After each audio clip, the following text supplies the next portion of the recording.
Erie. It's Monday, May 26th. Happy Memorial Day. You're listening to Flagship City Sports Talk. We're brought to you by Quick Fill. Fellas, good morning. We got a full house today. We got Paul Adamzak, Rich Smith in the studio. Going to pull up IP, Isaac Petcash on the stream as well, hanging out with us in studio. Fellas, happy holiday. Same to you. How you doing this morning? Listen, I'm ready. You know, my wife and I were talking about this over the weekend.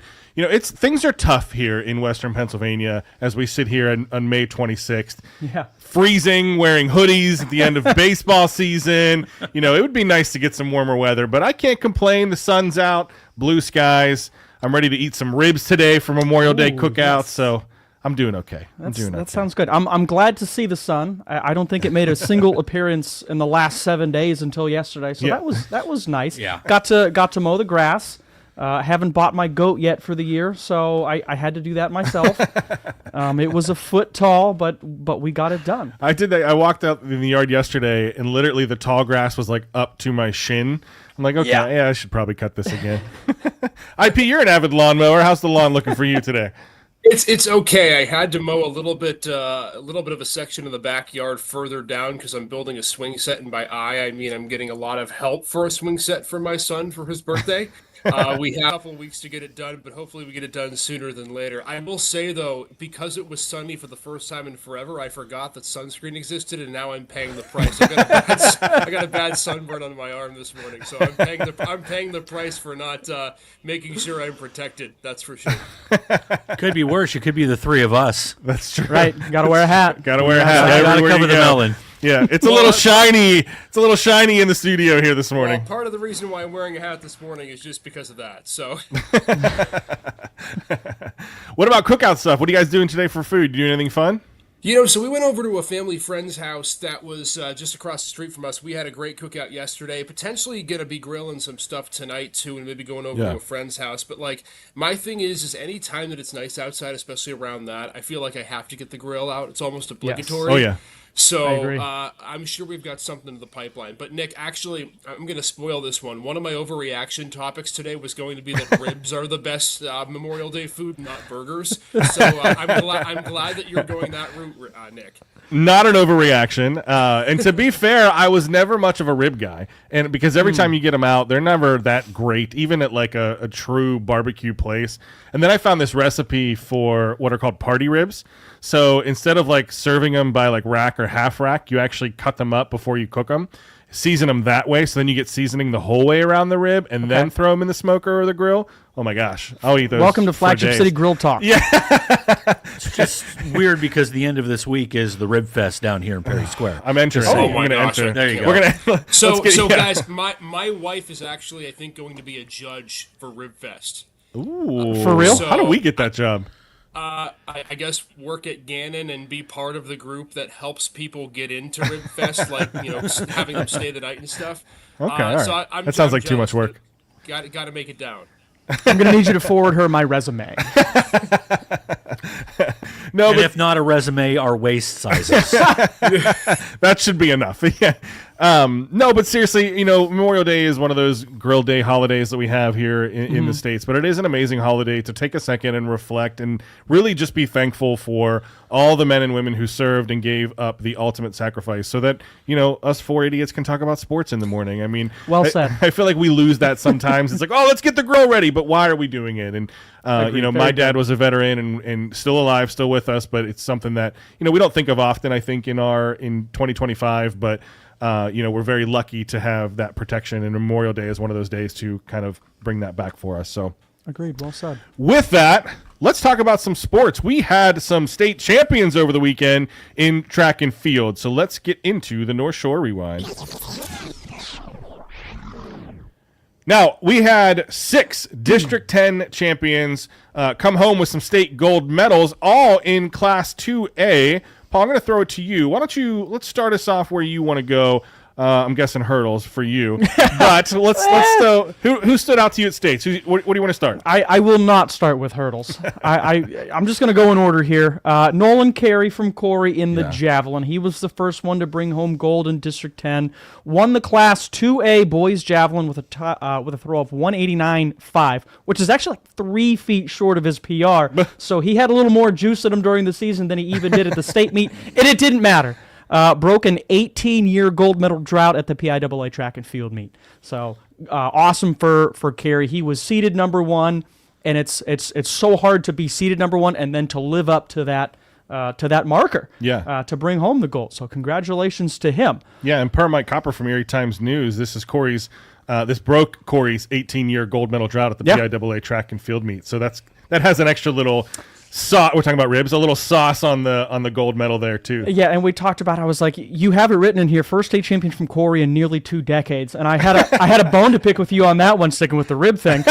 I was like, man, it wasn't nearly 2 decades because when I went down, it was Zach Dow brought one home, and then I did the math in my head. I was like, oh my gosh, that was 18 years ago. That is almost 2 decades. Absolutely, yep. Where I'm getting the emails or the Facebook messages about 20-year high school reunion. So I'm sorry, buddy. I know you have a bone to pick with Yikes. me, but I can't. It's the truth. Sorry. Yikes. But that, so Carey wasn't the only Corey gold medalist here. Who else we got? How about Corey? Blake Cook won one in the 300 meter hurdles, took gold, a time of 37.56. I've talked about this dude ad nauseum all year long. I knew he was going to be good. Turns out he was. 37.56. He won in a photo finish. They had to go back to the tape. He won by .02. Yes, they do. .02 over Quaker Valley's Devin Gartley. Incredible run. Once again, that would have been. I didn't see this one in person. I watched it on PCN. Yep. So it would have been the fastest time I've ever seen in person. He broke his own PR, which was 37.99 prior to this. He nearly set the state record, which is held by a Grove City graduate, Tom Wise, from 1992. He was .09 seconds off of that. So that's Corey's crazy. Second gold medal in as many days. Incredible. Yeah. Incredible for a small school like Corey. I mean, IP, I'm coming to you. How rare is this? You've covered D10 for a long time, and if we think about 2 gold medalists coming from the same school at states, how often or how rare is that achievement?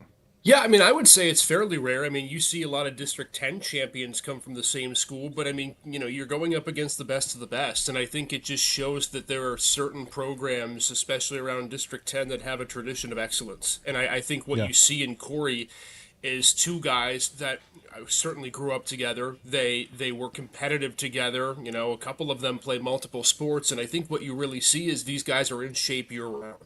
And I think it's the better they can push each other, the more likely it's going to be that they can both compete for state championships come that time. But yeah, you're right. It is rare. And I'll tell you what, as we're going to get into a couple of other state champs, you clearly can see there are certain schools in District 10 that just know how to dominate track, field, and that sort of competition. We saw it again this past weekend.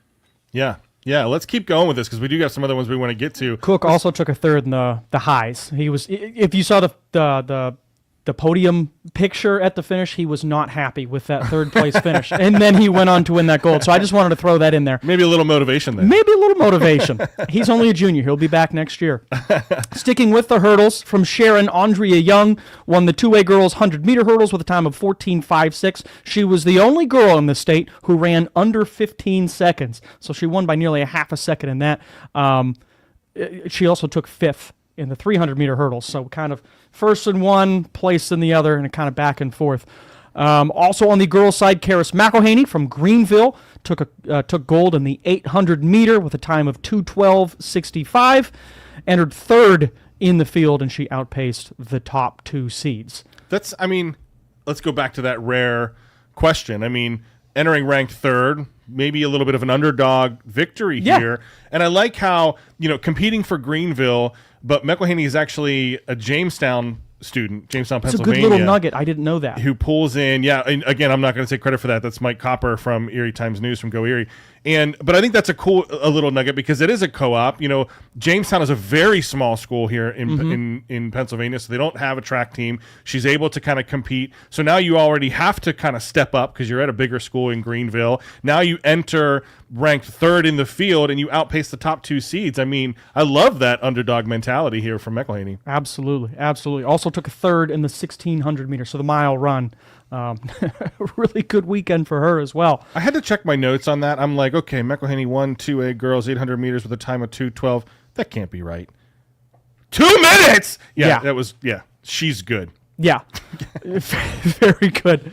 Out to the field, Ben Walls from Hickory won the 2A boys shot put with a throw of 57.7.5 on his 5th and final attempt. Hickory down there, Hermitage, there's just something in the water, man. A tradition of excellence, especially in throwing events. He was also joined on the podium with Joe Brennan from Seneca and Carson Mertz from Mercyhurst Prep. Those guys placed 4th and 5th, respectively. And then let's round us out with my guy. Yeah, I knew Vinny you wanted to finish the Don with this one. Feliciano. It's been a while since I played that drop. Go ahead. I love it.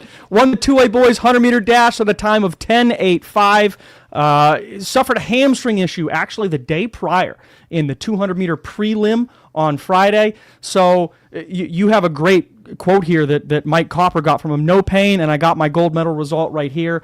Hamstring issues in any sport really, but especially sprinting. Where that was going to be my question. That's the only thing that you need to worry about essentially is you got to make sure the legs are working and the hamstring. You've been to a couple of track meets. Have you ever seen them where they're 20, 30, 40 meters in and all of a sudden you just see a guy just go, like he got hit by the sniper? That's me walking around the block. That's a popped hamstring. So it is more common than you think.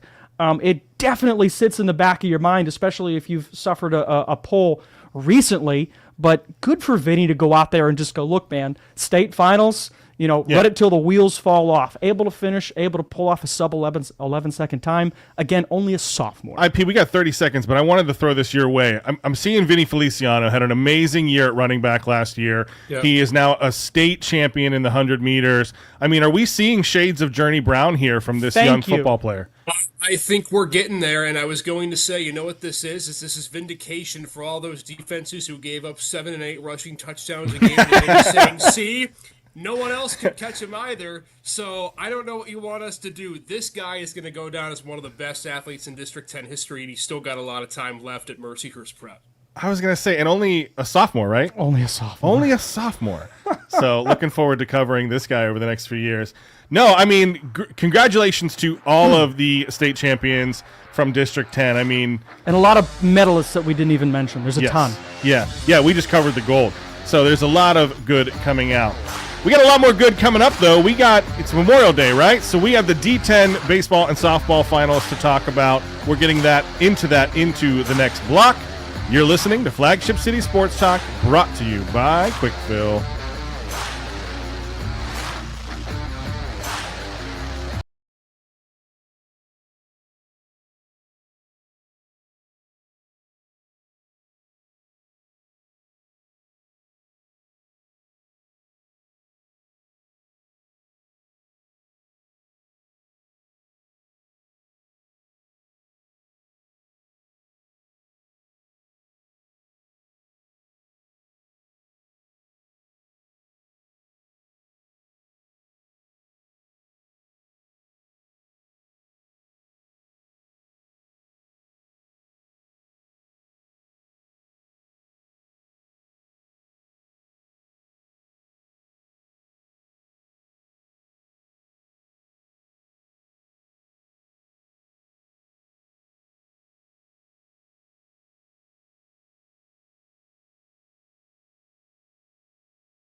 Welcome back. You're listening to Flagship City Sports Talk, brought to you by Quick Fill. You know, I say that in my sleep now. Like it just like comes out. Like every time I pass Quickville in Edinburgh, I'm like, brought to you by Quickville. My kids are like, I could see you when you drop the kids off at school saying, "Have fun." That's it. We're done. Get out of the van. Oh, it's too fun. Too fun. Listen, this is a joy. I don't say this often enough, but I love you guys. This is too much fun. All right, let's talk baseball. It's supposedly springtime. You wouldn't know by checking the weather the last couple weeks, but it is springtime. And as Memorial Day typically brings us the D10 baseball and softball finals. So in this next segment, we're going to cover baseball, and then we'll cover softball in the next round. So starting us off at the top, the way this kind of works is the tournament happens all day at Slippery Rock and then UPMC Park. So let's start off in Slippery Rock. We have at 12 p.m. the 2A final, and this is the one that I really want to spend some time on because we got Mercyhurst Prep versus Greenville, and I don't want to spend some time on this because Prep was my winning prediction in the bracket, but they are just playing phenomenally well. So that game, first pitch at 12 p.m. To steal a Denny Green quote, they are who we thought they were. Exactly. Mercyhurst Prep is 21-1, Region 4 champs. We've talked about these guys a lot. Averaging 10.5 runs per game and allowing just 1.4 undefeated in region play. I mean, this is a team that is just firing on all cylinders. You got Hunter Cray pitching a .99 ERA with 46 Ks, and then Zach Krzyzewski with a 5.08 average and 26 RBIs is putting around the offense. Isaac, does Greenville have enough in the tank to take down the Goliath that is Mercyhurst Prep? I'm just going to say this, and I know you're going to think I'm crazy. If Sagertown would have beaten Greenville in the semifinals, I might have been picking them today to beat Mercyhurst Prep.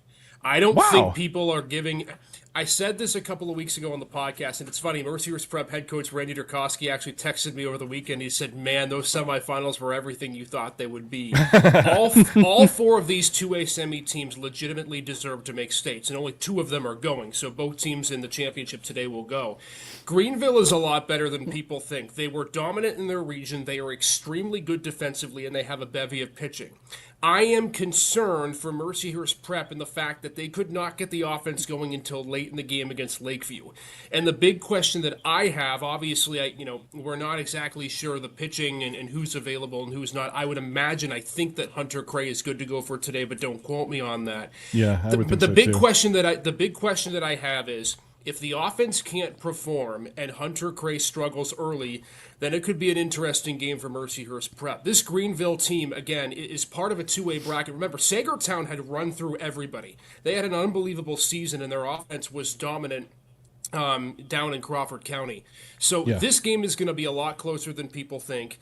And it would not shock me. I would still favor slightly Mercyhurst Prep. It would not shock me. In fact, it's about 51-49 because I think Greenville has a legitimate shot to win this game. And if Mercyhurst Prep's not careful, to win this game going away easily. My mind is on the ribs because you were like 51-49. I was like, that's a football score. That's pretty high for a baseball score. I got you. But no, I think you're right. I mean, we're talking about a clash of titans, right? Two dominant offenses. Greenville is averaging 9.1 runs a game. Mercyhurst 10.5. If you want to just stat pool, Mercyhurst Prep maybe has a better defense. I think you're right. I think Hunter Cray, I think this is the game you want him to pitch in because you prep him all year. He's had a great year. I think you want him pitching in this game. And I think if they can keep it close, I do edge out Mercyhurst Prep. But you're right. Greenville has the offense. If they get up early and, we're sitting at the bottom of the fourth and Greenville's up by a few runs, I mean, that could spell trouble for Mercyhurst Prep. I think the biggest thing for the Lakers today, and has been really their Achilles heel in the last 3-4 years when they don't win games, is how does the bottom part of the order fare? We know their top four hitters are dominant, but I think one of the things, and we heard Coach Durkowski say this on the podcast when we had him on a couple of weeks ago, 1 through 9, it's the most impressive he's seen his team ever coaching them. If 5 to 6 through 9 can't hit the ball today, then you become dependent on a few hitters, and Greenville, I think, has a great shot to win. So I'm going to be curious to see 1 through 9 how these guys do. I also think the noon game is interesting. I mean, Mercyhurst Prep's the top seed. Greenville's closer, though it's from being at Slippery Rock. So it'll be interesting to see, especially early out of the gate, how the Lakers fare with that, not a huge trip, but still an hour and 20-minute jaunt down south. I'm curious. Mercyhurst Prep, we've talked about the stats, how impressive they've been all year long, but we also have talked about how young they are. This is a team with sophomores and juniors who contribute quite a bit. What does Greenville's roster look like? Are we looking at a senior-laden roster, guys in potentially their last game, playing for their high school careers? It's actually similar to what you see with Mercyhurst Prep. Greenville doesn't have a ton of seniors. I mean, they have more than what Mercyhurst Prep does. Their top pitcher in Jacob Sonka is a senior, but I think when you look at this Greenville team, they also have some young pieces as well. So I think this is a team that realistically will still be in the mix for the next 2 to 3 seasons. The Lakers are still the younger team, but it's not by a lot. And I think that's going to be something that will be interesting because there's experience on both sides, but yet it's still relatively new territory in terms of the pressure situation of this game too. Sure. Okay. All right. Well, if you're sticking around, you have the 12 p.m. 2A final, Prep versus Greenville. If you stick around for 2:30, you got the 1A final. Let's quick hit this. West Middlesex versus Cochranton. West Middlesex, 11-8, 5-5 in Region 1. Cochranton 8-9, 6-6 in Region 3. This is, I think, going to be a high-scoring back-and-forth battle. West Middlesex, though, I think edges this out. I mean, they have averaging 6.8 runs a game. Defense is still allowing it up. So I think this is going to be a back and forth, high-scoring game, but I'm edging West Middlesex here. Yeah, I am too. These two teams, by the way, really quickly, Nick, these two teams met on the first day of the season. West Middlesex won 15-0. So, don't know how they're going to be, but I agree. We'll see if we can bounce that back. All right, now if you decide you don't want to drive all the way to Slippery Rock, head over to UPMC Park because we got 2 great games happening over there as well. The 12 p.m. First pitch is the 3A final, Titusville versus Fairview. This is the other one I'm kind of keeping my eye on. Titusville was the Region 2 champs. They're scoring 8.8 runs a game. First round bye, defeated Girard in the semifinal. Sorry, Paul. And Jackson Coville is slugging the ball. 632 average, 1 home run, but 16 RBIs. But don't sleep on Fairview. They're 14-4, the Region 5 champs, and their defense is only allowing 2.4 runs per game. They got great pitching depth, maybe some of the best pitching depth in D10 this year with Tyler Benford and Caleb Zelensky. I don't know, guys. This is going to be a really tough one, but I think that pitching depth edges Fairview. How say you? Yeah, it depends on what the final score is. If you tell me right now the final score is 1-0, Fairview's going to win this going away. If you tell me it's 8-7, I'd favor Titusville. I just think with the way Fairview has dominated District 10 over the course of the last decade, the better part of the last decade, they've won District 10 championships. This pitching depth is so darn good, and Coach Spinelli at playoff time just has a calmness about his team. You never see Fairview panic in these games. You never see them in a situation where it seems like they're out of it, even when they're down 1 or 2 runs. And this offense this year has been better than people give them credit for. I just think if it's not Sklensky, if it's not Benford, you can throw Vinny Campoli in there. Remember, he's still coming back from his injury and has been throwing well in the time that he has returned. I just think there are too many good pitchers for this team to sit there and not be able to have success against a Titusville offense that at times, and I want to say at times because they've been great overall, has been a little Coville dependent. So I would take the Tigers to win this game, even though Titusville is the top seed.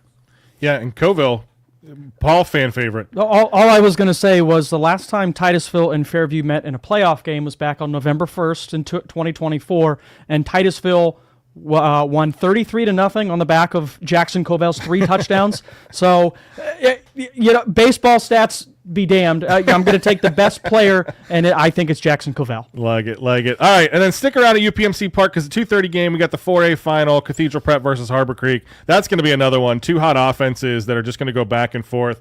Look for Andrew Costello to keep the bat hot in that one for Cathedral Prep.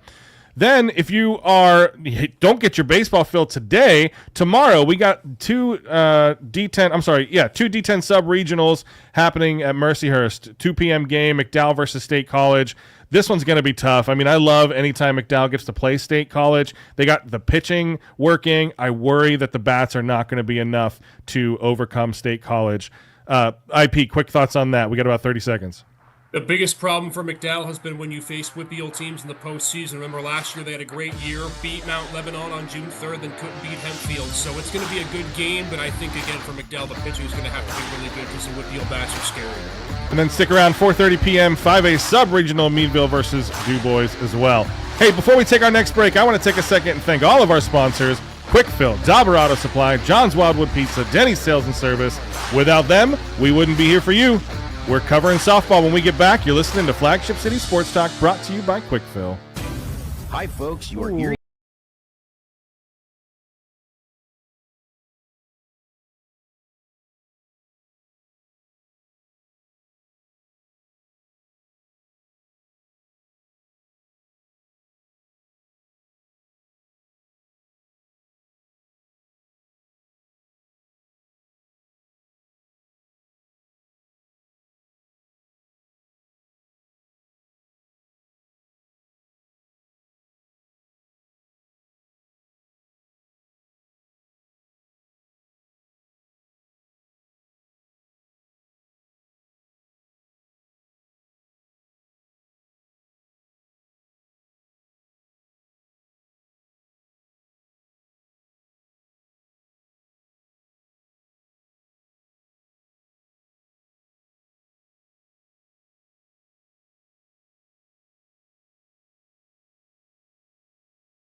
Welcome back.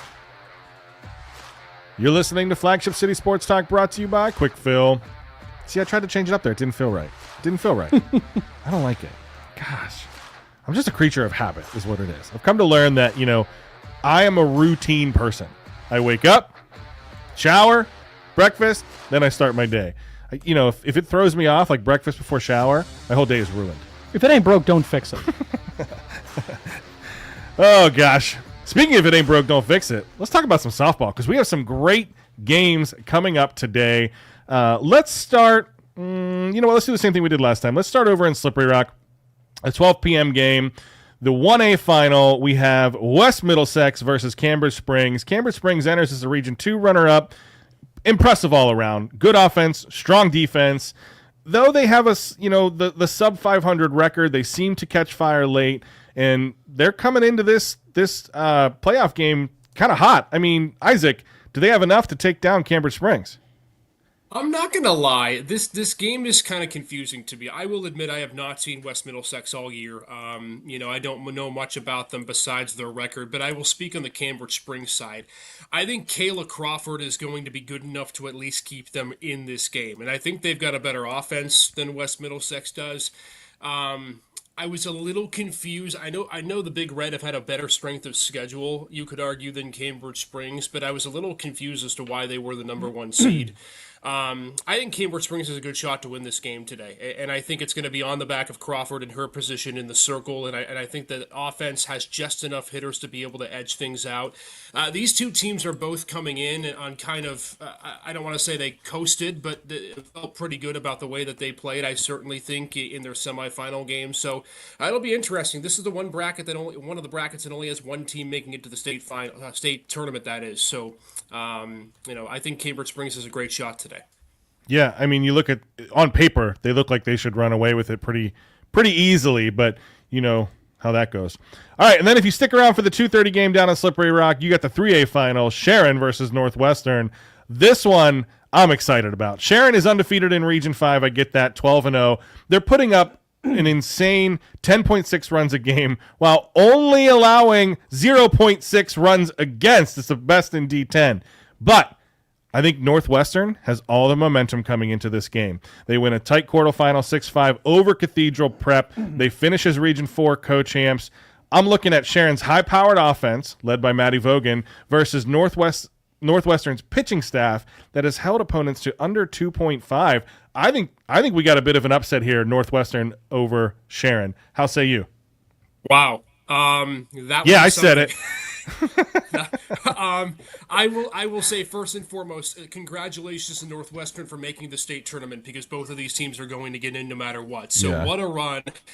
Zoe Johnson's been incredible this year at the dish. I just think that this is a team that has for so long been trying to get to this spot, and now finally here they are. All that being said, if they can out-hit Maddie Vogan in the circle, God bless them, they might win the state championship.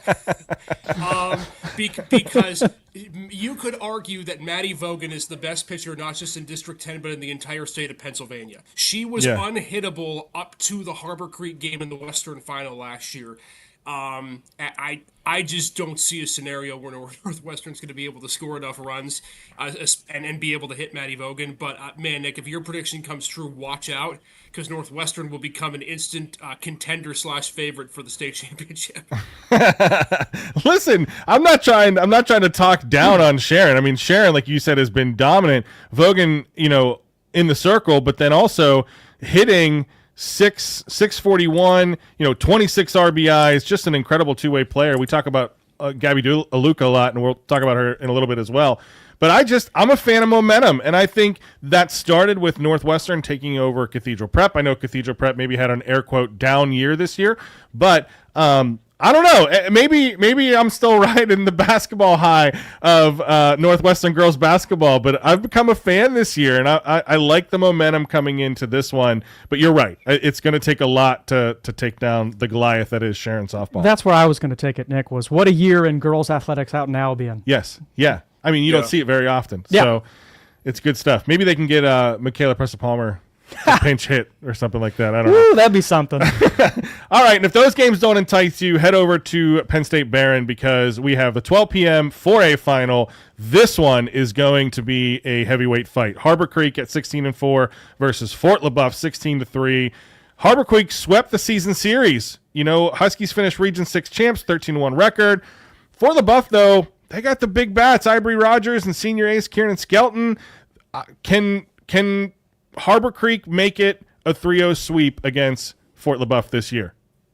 Hard to beat a team 3 times. Yeah. Exactly, Paul. To your point, if I'm Tim Caputo, I know the thing that I'm most scared about is the complacency factor today. Fort LaBeouf is a darn good team. Kevin Litz has an incredible offense. He makes it really difficult on pitchers to be able to get through the lineup twice. Harbor Creek, I think the anomaly was the last time these two teams played in Harbor Creek 10 Rundum. I don't think that was Fort LaBeouf's best effort. I do not think we're going to get that game again. It's going to be very, very close. I do think the Huskies have enough firepower on offense, and they have been here before, right? They were in the District 10 championship game last year. Get a chance to be in it again this year, and I just think the familiarity and understanding with how to pitch Fort LaBeouf hitters is going to help them. But do not expect a 14-2 result again. It's not going to be anywhere near that. I think it's more closer to the 4-1 game that was the case when these two teams played to begin the season. No, I think it's going to be a great game. Like Paul said, anytime you have to beat a team 3 times in a season, that's really, really tough to do. IP hit the nail on the head with the word complacency. You beat a team twice, and just mentally you go, okay, well, we've beat them before. Yeah. And you beat a team once, it's, well, we could have got lucky. You beat them a second time, okay, we got their number. And then that third time comes up, and it's a playoff game, and the other team goes, wow, again, you're fighting for your lives. Yeah. So it's you back a team into a corner, and anything can happen. And especially if the second game is a big of a defeat, as Isaac was talking about. I mean, do they take that on the chin and say, okay, we're not letting this happen again, and it's enough to bounce back? I mean, you never know. And then stick around over at Barron for the 2:30 game is the 2A final. Seneca at 19-1 versus Sharpsville 14-7. Seneca dominated Region 3 this year with a massive plus 193 run differential. This offense is humming. Sharpsville, however, is peaking, knocking off Wilmington and Union City to reach the final. I think Seneca's Sophia Primavera, is just going to keep the bat hot this year. I think they are the most balanced team in D10 softball. What do you say, Isaac? Am I wrong there too? Yeah, no, I don't think you're wrong there. It's very funny because Seneca comes into this game. They haven't allowed a run in 2 games in the tournament. Sharpsville, meanwhile, has scored 20, and they needed almost all of their 9 runs to be able to get to the final. Seneca's an incredible story. We knew, and me covering the team a couple of years back, we knew that this or next year was going to be the year that they could really, really make a run. Then again, another bracket where both teams are going to get into the dance no matter what happens today. But Seneca is just, as you mentioned, the balance part is so key, because they can beat you with the bats, they can also beat you in the circle, and defensively they're about as shored up as any team in all of District 10. So I'm with you. I think Seneca wins this game, and I think this is probably, outside of Sharon Northwestern, the one game that I would be most confident in picking Seneca to win today. Here's Seneca's last 7 games. All wins. I'll go in order. 18-0, 15-0, 14-0, 16-0, 14-0, 4. They only scored 4. 4-0, 9-0. This team is putting up runs and playing incredible defense. I mean, that's what's going to boost your run differential. So that game is going to be hot as well. I might make it over to Barron today. I think that's my slate of the day. Bring some ribs. Yeah. All right. Now, we have some sub-regionals here, too, for tomorrow, May 27th. This one at Mount Aloysius College. 6A sub-regional, first pitch at 3 p.m., McDowell versus State College. This is no sleeper for us. We've been talking about Gabby DeLuca and the McDowell Trojan softball team all year. They may be one of the best large school teams this year. We talked about how baseball, I'm a little nervous about McDowell and State College, but I'm not as concerned or not as worried about the softball team. Gabby DeLuca, so far this year, at the plate, hitting .556, 35 hits and 63 at-bats, team leader by a wide margin, 8 doubles, 7 triples, 9 home runs. That comes to 33 RBIs and 29 runs scored. That's just at the plate. Let's talk about in the circle. As a pitcher, 0.54 ERA, one of the best in the region. 13-2 with 90.2 innings pitched, just 7 earned runs all season. And we're not talking about just throwing the ball hard. Only 5 walks compared to her 20 strikeouts. If you're McDowell, how high is the playoff ceiling with Gabby DeLuca in the circle? I think it's got to be pretty high, and I think this is a game that they would be pretty disappointed if they don't win here, Nick, because both on paper and I think on the field, they are a better team than what State College is. I think for Gabby DeLuca, the biggest thing is going to be staying unpredictable. I think she's gotten much better as the years have gone on and having multiple pitches that can be strikeout pitches. And so I think for McDowell, the offense at some point is going to have to flare even more than at times they have this year. But with DeLuca in the circle, I mean, you have to believe she's going to give you good outings every single time at this point. She's been Yeah. here plenty of times. She gets it. So this is a game they definitely feel like they should win. And at that point, you're only just a few steps away from the final. So they certainly are on a good track. I like it. Hey, Paul, you want to wrap us up with a 2-minute drill? Let's do it. Let's go. All right, guys, hot off the presses, McDowell has swept the District 10 Class 3A lacrosse titles, with the boys rallying past Fairview 10-8 for their first championship since moving to AAA. Ryan Vole sparked a 6-goal third quarter, while Ethan Bauer, James Yurkowitz, and Christian DeLulo each scored twice. On the girls' side, Emma Crowers scored 4 as McDowell rolled over Fairview 13-5, claiming their 7th title in 11 seasons. Edinburgh's Connor Munson capped his season with second-team All-American honors in the decathlon at the NCAA Championship, scoring 6,723 points. He led the field in pole vault at 5 meters, breaking his own school record. He's the first Edinburgh All-American decathlete since 1995. Penn State Barons Dan Dabrowski earned his 4th career All-American honor in the discus at the NCAA D3 Championships, placing 5th with a throw of 165 feet 11 inches. It's his 2nd straight 5th place finish at Nationals. Penn State Baron Athletics claimed the 24-25 President's Cup from the AMCC, their 22nd title in 23 years. The Lions posted an .842 winning percentage, capturing 9 conference championships across fall, winter, and spring. Moving along to the Erie Seawolves, who wrapped up a strong week, taking 5 of 6 games against the Hartford Yard Goats, which I need. The offense was highlighted by Jake Holton's 2 home runs and 6 ribbies in an 18-3 rout last week. Chris Myers added a 2-run homer in a 5-3 victory, while Max Anderson extended his hitting streak to 16 games, the longest in the Eastern League this season. On the mound, Richard Gouch delivered a solid debut, and Troy Melton struck out 8 over 4.1 innings. Despite a 3-0 loss in the series finale, Erie improved to 29-15, maintaining their lead in the Eastern League standings. And I wanted to mention the other medalists at the state meet here. Jack Dolak from Harbor Creek took 5th. Joe Brennan from Seneca placed 4th. Casey Wajalewski from Fort LaBeouf finished 6th. Brenna Cool from Seneca, the fab freshman, took a silver medal. And Catherine Brown from Cathedral Prep was top 8 in both the 16 and the 3200. Maria Rodemeyer from Northeast took a 4th, and Lindsay Hasbrook from Corey, a silver medalist in the 2A discus. Oh, I love it. You know, going back to your Seawolves conversation, the Seawolves are hot right now. I mean, at the plate, at bat, with John Oliver. I mean, there's... oh, my gosh.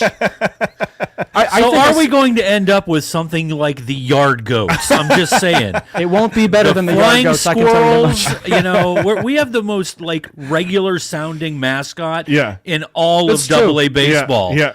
Yep, we pitched our rebrands last week on the Gem City Podcast Network. You know, so go back and check out that if you want to. You know, I'm a big fan of the Erie Commodores. Just lean into the Perry stuff.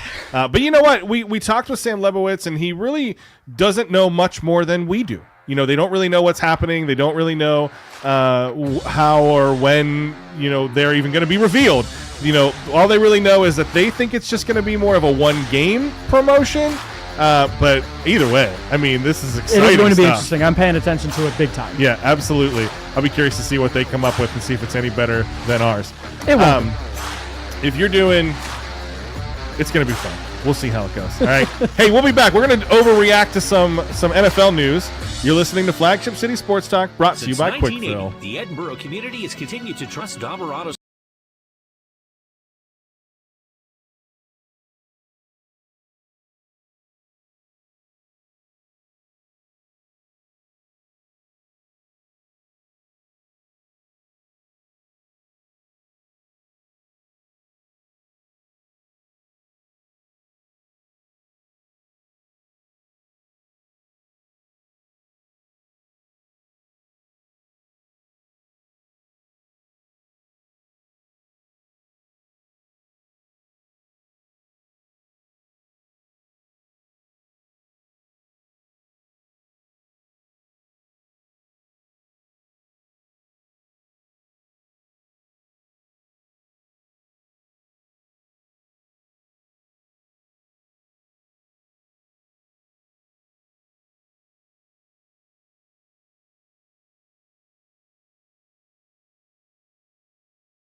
Welcome back. I'm the comic relief off the air. Yeah, You guys stuff we all right can't- over there? Well, you know, it's stuff we can't put on I the was air. going to say, it's not FCC compliant, but we're having a great time. You miss the stuff when you're in the studio. Oh, well, if you haven't been paying attention, you're listening to Flagship City Sports Talk, brought to you by Quick Fill. Again, if you missed any part of today's show, you can always go back and check out the podcast at Gem City SN. Look for the Gem City Sports Network anywhere you get your podcast. Give us a follow on socials as well. So for this one, we're going to do some overreacting here, and I am depressed just by the nature of the overreacting. And I'll set the stage like this. My overreaction for today to kick us off is an NFL-related overreaction. And the reason I'm depressed about that is not because it's football. I love football. But it's the fact that I'm getting nothing from the MLB to give us to talk about. The only thing, this is just the state of the Pirates. Maybe this is it. All right, I'm on my soapbox here for depressing. a second. Yeah. That's what I'm saying. I would love to be able to talk about O'Neal Cruz's 122.9 mile per hour home run, the hardest hit in the StatCast era. That shot was insane, by the way. The outfield camera couldn't even catch it before it hit over the wall. That's how fast that ball was hit. But I do have some NFL coverage I want to talk about, and I want to throw this at you guys. Obviously, the talk in Pittsburgh, anywhere you go, to the paper, to the radio, to the TV, is Aaron Rodgers, Aaron Rodgers. And that's what he wants. That's what Aaron Rodgers likes. He likes that little bit of narcissism in his personality. He likes to be in the media. Little bit of narcissism? Okay, sorry. He likes to be in the media as much as possible. So I'm going to throw this one out there for you. Aaron Rodgers was never part of Mike Tomlin's plan at quarterback for the 2025 Pittsburgh Steelers. It's almost I like think Nick's that's- been listening to what I've been telling him for the last 3 months. Who are you? What are you talking about? Some of what I say is infiltrating into your head. Go ahead, Paul, and then I'm gonna flip it around on Nick and show him how in tune we are this morning. Okay, well, I was going to say, I think that's an overreaction. I think Mike Tomlin absolutely not only flirted with the idea, I think he was more than open to it. I think if you take the small window, the between 1 p.m. and 4 p.m. window on Sundays in the fall and early winter, and you get that Aaron Rodgers on your football team, I think, that's fantastic. I think we've talked a little bit about how Rodgers actually wasn't that bad toward the end of the season last year, coming off the Achilles, and it's a 2-year injury, and I've said, Rodgers has still got it. He threw for 404 touchdowns in his last game last year. He was getting better as the season went along. I think if you add that Aaron Rodgers to your roster, I don't think there's 32 coaches who would love to have that guy on the roster.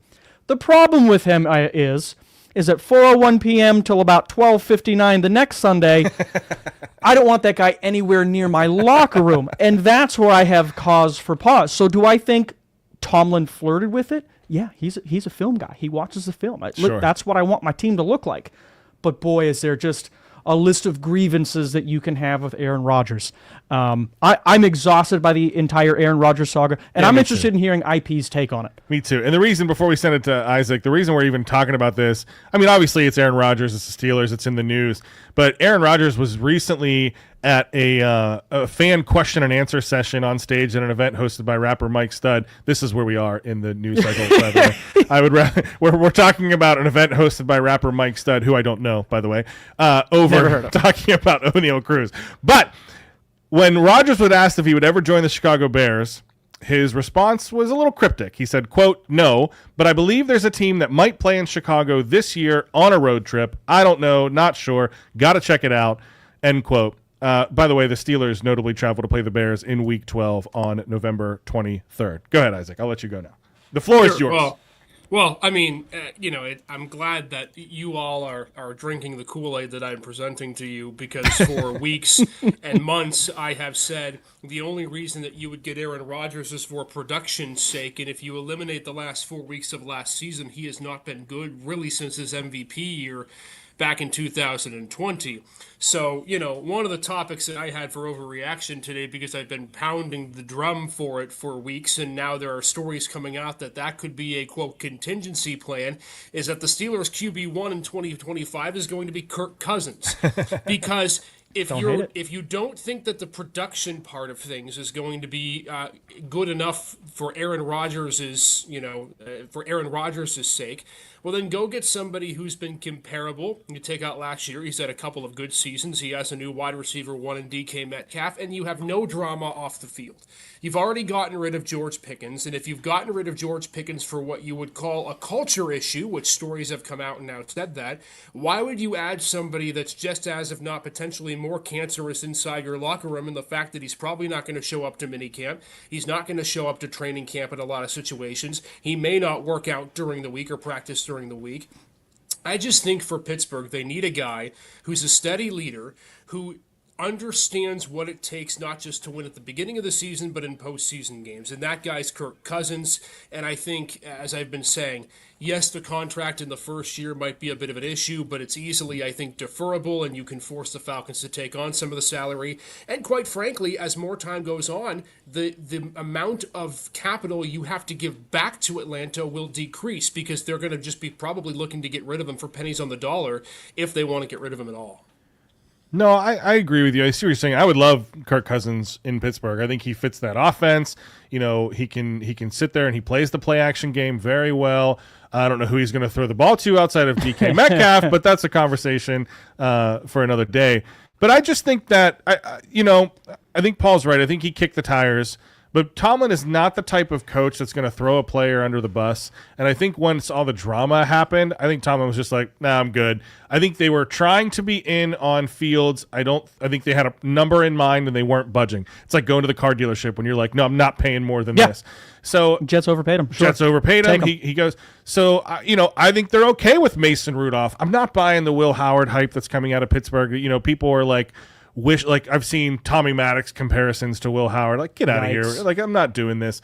So, I think it's going to be a down year for the Steelers, like we talked about last week for Overreaction Monday. Mm-hmm. But the more and more I hear this play out, I think this is Rodgers just floating his own ego. And I know I said this to Paul before the show started. I could see, like, Tomlin is really good at keeping his guys under wrap, right? He kept AB in check all this time.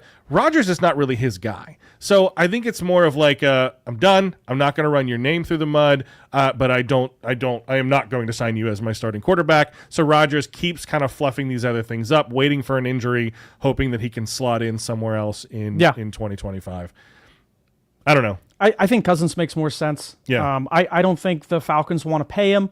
I look around the league and teams that have there are more than one team that could use Kirk Cousins as a starting quarterback, sure. But the rest of those teams have made quarterback moves that would make you think, well, they're going to go in this direction. Yeah. They're going to try these guys. Even though Kirk Cousins might be better this season, yep. We're going to try this. Or we have a young draft pick, or we already signed another veteran player who we're going to have come in and compete for that starting spot. I think the Steelers are about the only team left that Kirk Cousins makes sense for they haven't done enough at the quarterback room to warrant one of these guys.